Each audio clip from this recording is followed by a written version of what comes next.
¿Qué tal? ¿Cómo le va? En medio del horror que es el mundo y dentro de la tragedia que también roza a la Argentina, puede decirse que nos estamos portando muy bien, que nos la bancamos. Es interesantísimo el estudio que hizo la Universidad de La Matanza y que toma Tuni Coleman en una excelente nota de hoy para hablar de nuestro comportamiento frente a la pandemia.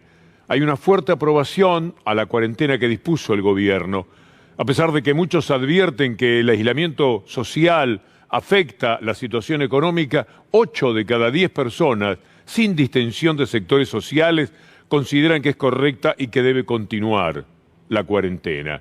Surgen revalorizados los 3 grandes protagonistas de esta epidemia: los trabajadores de la salud, el Estado y la comunidad científica. Son los grandes ganadores, pero es muy interesante que en medio de todo que lo cuesta estar encerrados y llevar nuestra vida a un lugar en el que nunca habíamos imaginado, es bueno que podamos también saber que aceptamos las reglas de juego, que estamos aceptando estas condiciones. Usted verá a lo largo de esta columna algunos momentos en los cuales parece mentira lo que está sucediendo en el mundo, entre otras cosas, la no aceptación que tienen en Estados Unidos, donde no para de morir la gente, donde están pasando cosas verdaderamente espantosas. Pero a eso vamos a ir después.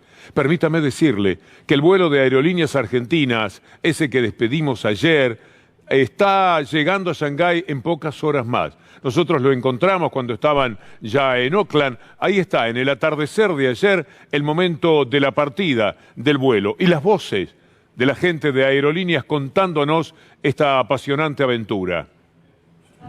Bueno, amigos, aterrizados en Oakland, ya estamos cerrando puertas, saliendo para Shanghái. Son 12 horas 30 más de vuelo.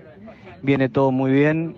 Tuvimos un vuelo muy largo de 16 horas 15 netas de vuelo, pero todo muy bien. La tripulación está todo muy motivada, con muchas ganas de participar y de poder ayudar con todo lo que somos Aerolíneas. Así que un saludo para todos y se siente todo el apoyo, la fuerza y los mensajes, es impresionante. Así que muchísimas gracias. De Miami, de Cancún, de otros lugares, están trayendo a argentinos a los que se van repatriando. Son miles, casi 20.000, en 46 vuelos, en 46 operaciones que se pudo llevar esto a cabo. Y encima sale ese avión para China y mañana probablemente salga otro. Es impresionante la entrega de quienes corren riesgos sin ningún tipo de dudas por todos lados, en la repatriación sobre todo, y sin embargo siguen entregando lo mejor de sí. Quería empezar por esto, por el dato positivo que significamos nosotros mismos en nuestra aceptación de la cuarentena o esa tarea del Estado, porque es el Estado presente, lo que mencionamos de Aerolíneas Argentinas, para ahora lanzarnos al mundo. Una aventura de mucho dolor, horror, como el que estaban marcando mis compañeros hasta hace instantes nada más, en la ciudad de Nueva York. Miren lo que está pasando en esos lugares donde no previeron nada, donde un loco como Trump dijo: esto es una gripecita, esto se va a pasar muy rápidamente. Un hallazgo estremecedor: 68 muertos en un geriátrico de la ciudad de Nueva York, en plena pandemia por el coronavirus. Se sabe que la mayoría ya probadamente murieron por el coronavirus. Falta alguna confirmación, pero ¿de qué otra cosa puede ser que haya ocurrido algo que es un verdadero espanto, pero que no es el único? Cuando hablamos de geriátricos en situaciones tremendas como las que se tienen que afrontar incluso por los trabajadores de la salud o los empleados de esos geriátricos que allí tienen que trabajar. Mire lo que quiere Trump ahora. Quiere abrir la economía muy rápidamente. Sigue pensando, no está bien de la cabeza. De ninguna manera puede estar en su sano juicio un hombre que en medio de tanta muerte, de hechos como este que estamos consignando, es capaz de decir: es necesario abrir la economía. Y se pelea con los gobernadores, porque los gobernadores también se preguntan, aunque no lo digan así, si Trump está loco. Donald Trump quiere reabrir el país y quiere reabrirlo cuanto antes. De hecho, su administración ha propuesto el 1 de mayo y dice que tiene todo el poder para decidir cuándo y cómo hacerlo. Cuando alguien es presidente de los Estados Unidos, tiene la autoridad total. No tenemos un rey en este país, no queríamos un rey, entonces tenemos una constitución y elegimos al presidente. Lo peor que podemos hacer en todo esto es comenzar con la división política y el partidismo. Cuomo y otros gobernadores aseguran que rechazarían una reapertura demasiado pronta porque no quieren arriesgarse a reactivar el brote del coronavirus en sus estados. Es que tienen que rechazarlo, indudablemente. Los países que están haciendo bien las cosas ya han extendido hasta principios y mediados de mayo en muchos casos, y seguramente tendrán que hacerlo hasta el mes de junio si se quieren evitar tantas pero tantas muertes como se producen, por ejemplo, en los Estados Unidos, donde la gente que sigue a Trump es peor todavía que Trump, porque Trump es Trump. Los demás, los que lo ven, parecen no advertir de qué personaje se trata. Mire lo que ocurrió en Michigan. Michigan es en la zona de los Grandes Lagos, uno de los estados más importantes. Hacía como 30 años que no ganaba la derecha. Michigan es Detroit, no es la capital, pero es la ciudad más importante. Mire lo que ocurre en Michigan. Quieren encerrar los seguidores de Trump a la gobernadora, a Gretchen Whitmer, porque está provocando el distanciamiento social, lo que hacemos por acá. Enciérrenla, dicen los manifestantes. Medidas de aislamiento impuestas por la gobernadora demócrata se encuentran entre las más restrictivas del país y no se lo quieren bancar.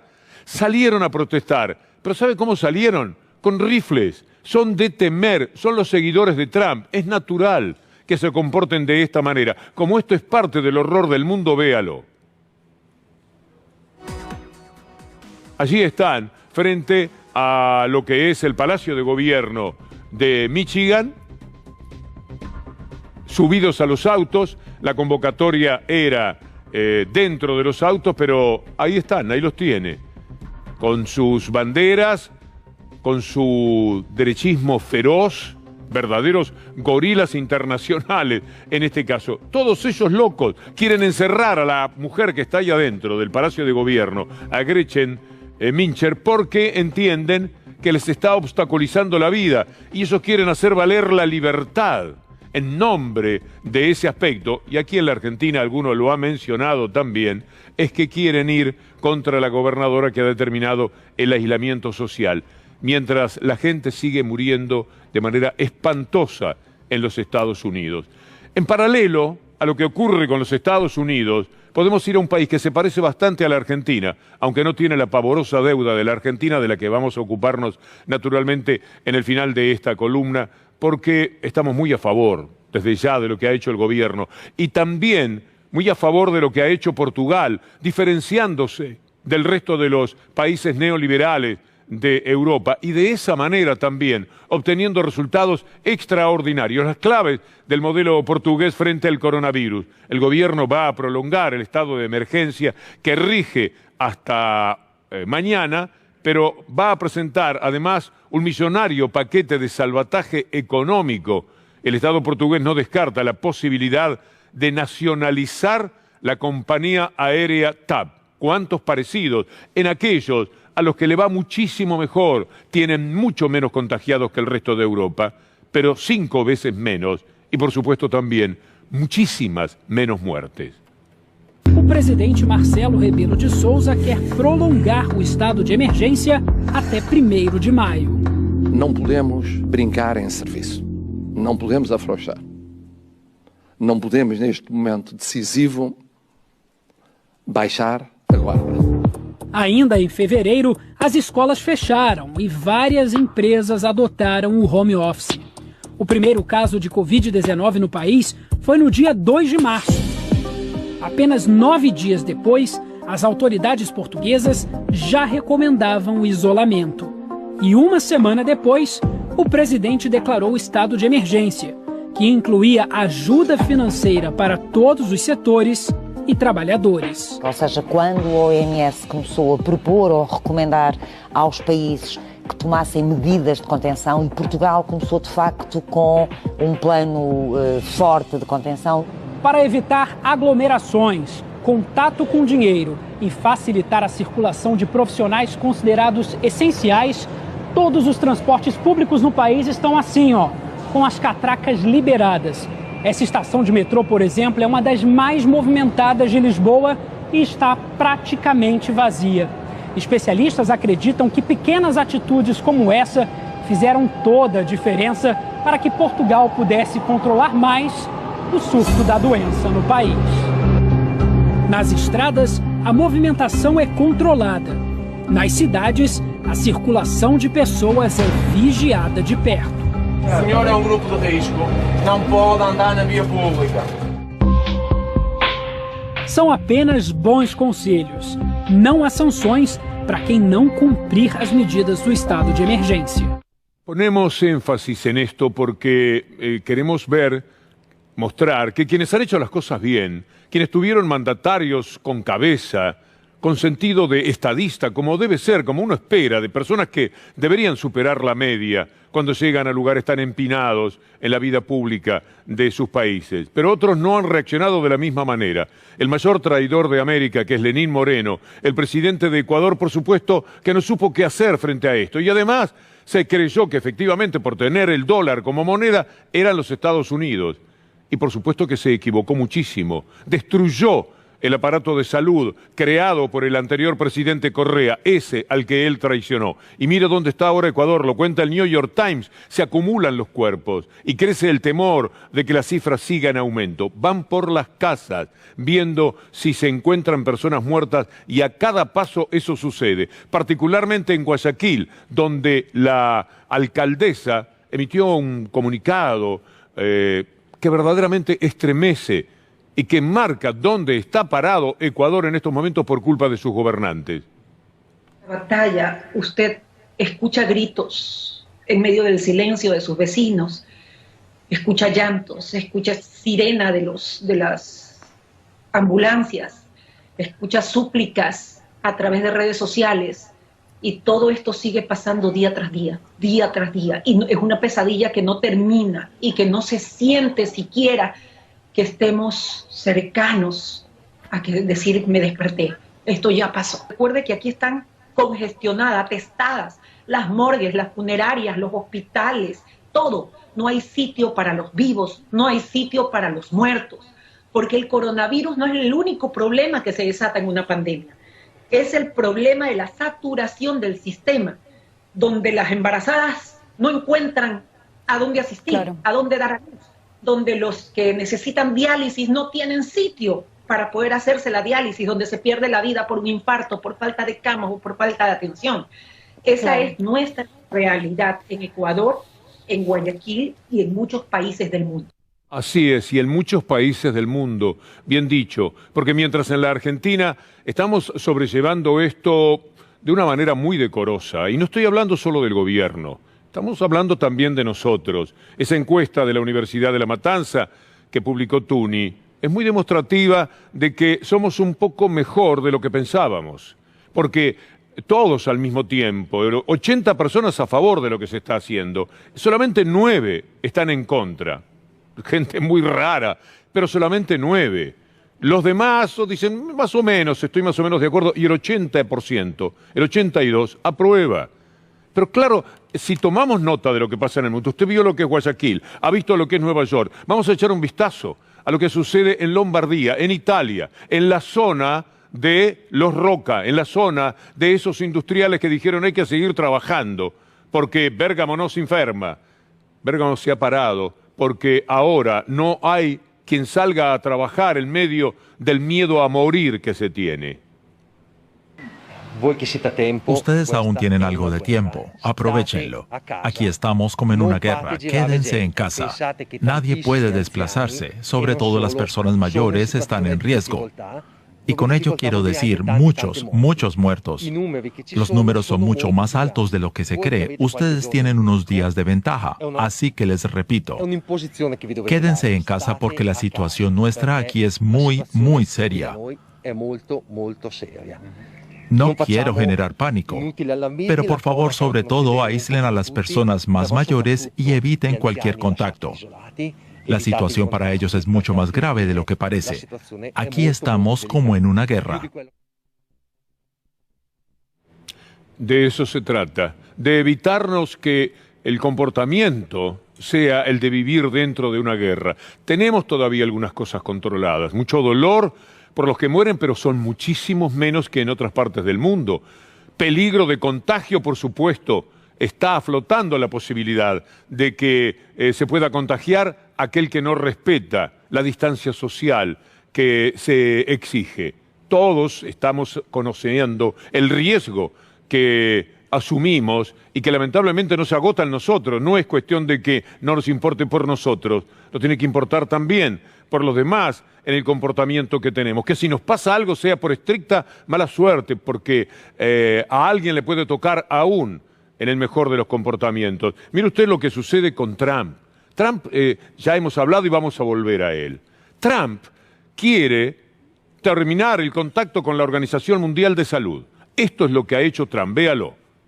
I'm instructing my administration to halt funding of the World Health Organization while a review is conducted to assess the World Health Organization's role in severely mismanaging and covering up the spread of the coronavirus. American taxpayers provide between $400 million and $500 million per year to the WHO. In contrast, China contributes roughly $40 million a year, and even less. Had the WHO done its job to get medical experts into China to objectively assess the situation on the ground and to call out China's lack of transparency? ¿De qué habla este hombre? ¿De qué habla? Es de terror. Y dirige el país más poderoso de la tierra. Vamos a ver si sigue siéndolo. Tanto él, presidente, y tanto su país, la principal de las potencias, porque lo que está sucediendo también es muy grave para los Estados Unidos. Bill Gates le dice detener los fondos para la Organización Mundial de la Salud durante una crisis mundial de salud es tan peligroso como parece.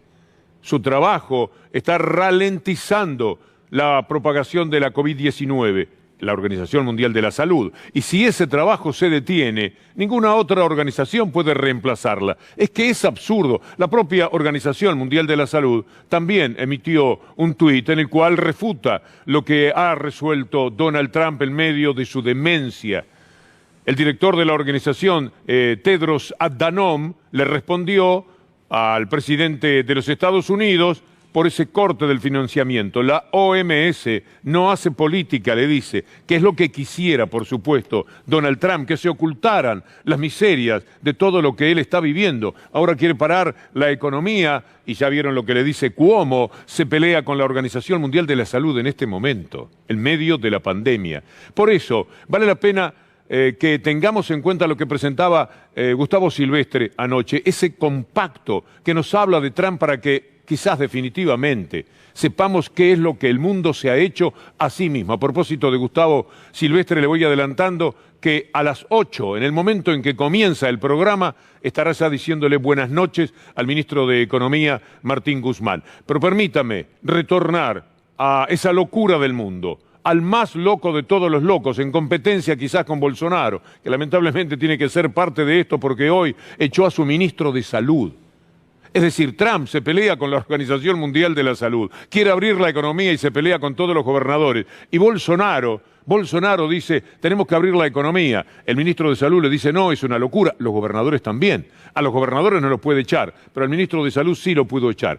Trump es como Bolsonaro, veámoslos casi juntos.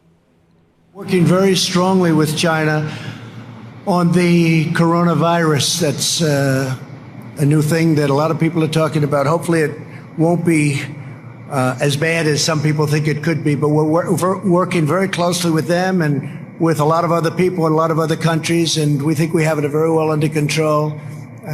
And by the way, the virus, they're working hard. Looks like by April, you know, in theory, when it gets a little warmer, it miraculously goes away. I hope that's true. There's a theory that in April, when it gets warm, historically, that has been able to kill the virus. We're very cognizant of everything going on. We have it very much under control in this country. Un Trump auténtico, como Bolsonaro. En estas manos estamos, y este hombre gravitó muchísimo para que la Argentina haya contraído la deuda que tiene, porque apoyaba al gobierno anterior. Quería que ganara las elecciones y le dijo al Fondo Monetario Internacional, sigan prestándole plata. Sigan prestándole plata porque este hombre no puede perder la elección. Se trataba de Macri. Es insólito, es increíble. Ese tipo de comportamiento es el que ahora empezamos a pagar. Hoy, Martín Guzmán, a nombre del gobierno, dijo cuál es la oferta que se le va a hacer a los bonistas. Lo que proponemos es cambiar la estructura de bonos la estructura de deuda que Argentina tiene actualmente por otra estructura que implique un periodo de gracia de 3 años. O sea, Argentina no pagaría nada durante los años 2020, 2021 y 2022. Empezaría a pagar recién en el año 2023. En concreto, se da una reducción de capital de 3.600 millones de dólares, que equivale a una quita del 5,4% sobre el stock adeudado de deuda externa, y a una reducción de pagos de intereses de 37.900 millones de dólares, que equivale a una quita de intereses del 62%. Esto significa que el gobierno argentino tiene el coraje de decirle a los bonistas la verdad: solo podemos hacer por ustedes esto, pagarles dentro de 3 años, empezar en el 2023, hacer un canje por bonos a tasa de 0,5% y que esto pueda crecer hasta el 2,3% en el andar del tiempo, después del 2023. La quita de intereses sería de 38.000 millones de dólares, el 62% de lo que habría que pagar. Y la quita de capital, 3.600 millones. Hay que señalar que Martín Guzmán no piensa así ahora, en tanto ministro de Economía. Piensa de esa manera hace ya unos cuantos años. En el 2016 tuve la suerte de poder realizar una nota en la cual él se manifestaba de la misma manera que hoy, igual. Argentina decidió tener una estrategia más agresiva que le permitió un alivio de deuda importante, y eso sentó las bases para poder recuperarse, porque al no tener que pagar tanta deuda se pudo usar esa plata para gastarla en la gente. Para hacer las políticas que el país necesitaba para poder recuperarse. La mayoría de los países no hacen eso, y lo que eso tiende a hacer es impedir recuperaciones. 2016, decía Martín Guzmán lo que acaban de escuchar, hace ya 4 años. Insisto, en minutos, en 10, 12 minutos, estará con Gustavo Silvestre el ministro Martín Guzmán. ¿Se imagina cuánto hay para hablar, más allá de conocer estos números tan pero tan importantes, que son una protección para la Argentina? Ya ocurrió esto. Ya vinieron los neoliberales e hicieron un desastre que usted recuerda muy bien. Cómo hubo que salir de aquello con un discurso que, si fuera manifestado ahora por Néstor Kirchner, allí estaban Alfonsín, Cristina Fernández de Kirchner, estaba Labaña en la presentación también de cómo Néstor Kirchner comunicaba la dura pelea que se estaba teniendo con los bonistas y cómo la Argentina imponía su criterio, que permitió muchos años de un estado de bienestar para la República Argentina. 2005, piensen lo que había ocurrido. Tome nota de lo que dice aquí Néstor Kirchner y también en las primeras palabras de su ministro Labaña. Y trate de llevar esto que va a haber a nuestros tiempos, para preguntarse otra vez cómo es que hicimos lo mismo, cómo es que cometimos el mismo error. Los números, con toda contundencia, muestran hoy que nuestra deuda en cesación de pagos ha quedado reestructurada como resultado del proceso de canje. Tienen que sacar enseñanza a aquellos gurúes del mercado, gurúes que fueron parte del problema, que responden a algunos alineamientos políticos e ideológicos, que muchas veces no dejan ver, pero que trascienden en sus recomendaciones y nos llevaron o contribuyeron a llevarnos hacia el infierno de donde venimos. Algunos de ellos tienen su correlato en la vieja política y fueron funcionarios del gobierno que nos endeudaron. Otros simplemente son la voz de los acreedores, cuando no de los fondos que quisieron hacer un gran negocio especulativo con nuestro default. Podríamos nombrar una política mediocre, Jorge Stret, Shema, septiembre del 2003. Una de las debilidades es que la actual oferta no tiene apoyo explícito ni del FMI ni del Grupo de los 7. Miguel Kigel, ex subsecretario de Financiamiento, noviembre de 2003. El plan para salir del default está equivocado. Carlos Melconian, febrero del 2004. La negociación la veo muy mal, muy mal. La Argentina está replicando el pasado, como ocurrió en el caso de la Guerra de las Malvinas. Jorge Ávila, febrero del 2004. Debiéramos ceder la cobranza de parte de los impuestos al comercio exterior. Daniel Alzana, febrero del 2004. La última propuesta no parece tener posibilidades de alcanzar los mínimos niveles de aceptación requeridos. don Manuel Solanet, febrero del 2004, se encuentra lejos de los valores que estaría dispuesto a aceptar los acreedores, y era esperable que la propuesta argentina no encontrara una gran respuesta en el exterior. José Luis Esper, julio del 2004, noviembre del 2004, me han aconsejado todo el día que no lo diga. Perdón. ¿Cómo fue que nos pasó otra vez lo mismo? Allí estaba mencionando lo mismo que ocurre ahora. Los economistas de la zona ortodoxa del pensamiento político-económico que le habían salido al cruce a lo que el gobierno estaba haciendo. Todo iba a estar mal, todo estuvo muy bien. Fue posible gracias a ese canje, a esa actitud del 2005 y del 2010, que la Argentina viviese hasta el 2015 años que ahora son parte de su mejor historia de muchas décadas. Se hizo posible porque a quienes querían cobrarle a la República Argentina se los retuvo de esta manera, se le hizo una quita como la que ahora está intentando Martín Guzmán, el gobierno de Alberto Fernández. No nos olvidemos cómo lo hicieron, con qué cara, la crueldad que han tenido. Esto sí que es en la cuenta del otario que tenés se la pagás, como en el tango, porque lo que hicieron Duhovne, Caputo, Macri, los quiere ver, los quiere recordar, es lo que ahora hace sufrir a la Argentina. La pandemia es la pandemia, pero el neoliberalismo ha sido también el neoliberalismo, igual que siempre. Porque también estamos convencidos de que eso es lo mejor para la sociedad argentina. Es el financiamiento más barato que tenemos disponible. El fondo presta a tasas que son inferiores a las tasas de mercado, las tasas internacionales han subido. Esto no aumenta el endeudamiento de la Argentina porque simplemente reemplaza probablemente otro financiamiento que es más caro. Entonces refuerza la solvencia de la Argentina. Y la realidad es que un nivel de deuda sobre producto de 36 puntos es un nivel muy bajo. Quiero que quede claro, porque es importante. 2 de cada 3 pesos que tomamos de deuda fue para pagar deudas del gobierno anterior. Y además, en nuestro gobierno, la deuda creció el 26% del PBI. En el gobierno kirchnerista creció el 38% del PBI. Mañana usted va a tener los comentarios de muchos analistas, economistas, gente que trabajó para ellos, que trabaja con ellos, que les pertenece, que tiene que ver con las corporaciones, con los intereses de las grandes fortunas, esa que esta gente está defendiendo ahora. No quieren ir al Congreso, dicen que sí quieren, pero en realidad no quieren. Dicen vayamos personalmente, no lo hagamos a través de videoconferencia y todo eso, porque de esa manera no se puede y entonces ellos no quieren ir. Esto es lo que han hecho y con esto hay que enfrentarse. Los títulos de mañana, la posición de los economistas insólitos e increíbles que juegan de la misma manera que estaba detallando allí Néstor Kirchner.